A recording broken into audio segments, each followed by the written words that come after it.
Anna, welcome to the show. Good to see you again. Nice to see you, Billy. So the first thing I want to throw at you is I want to know a little bit about Kythera. It's got a population of 3,000. About 100 years ago, it had 60,000. So there's 40,000 Kytherian Australians, and there's 3,000 living on the island. I first went there when I was 5, and I went to school there. It's the first school I ever went to. And then I think after I finished my degree and I worked for a couple of years, I thought, I'm not interested in the modern world here. So I went off and saw the end of my grandfather's generations. So the people who were subsistent living. And I worked in the Guffanil.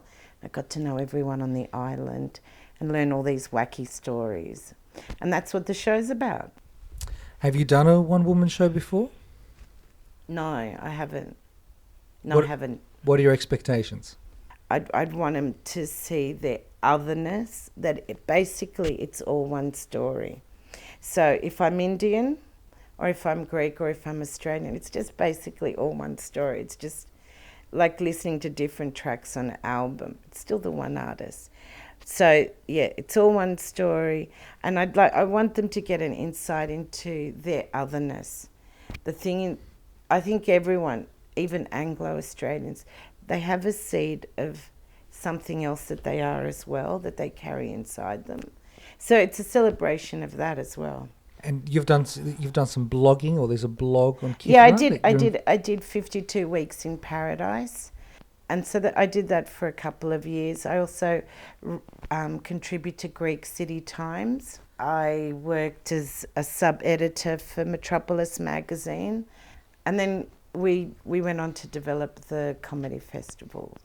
So tell me about the festivals. So there's something I know about you. You've been involved with quite a few, whether it's Arabic, whether it's Greek.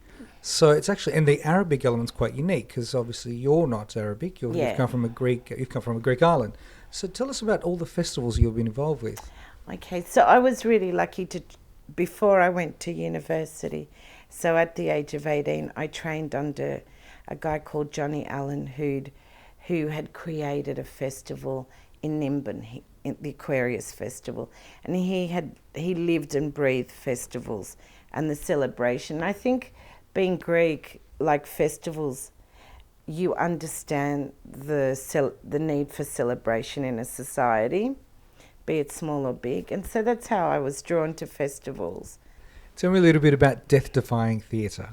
Okay, so Death Defying Theatre was a collective, and there was 6 performers and 1 administrator, and we basically created shows from the community that we were performing to, and we would perform them either in non-traditional theatre spaces, so in schools and in factories and in festivals, of course. Anna, thank you very much. Thanks, Billy.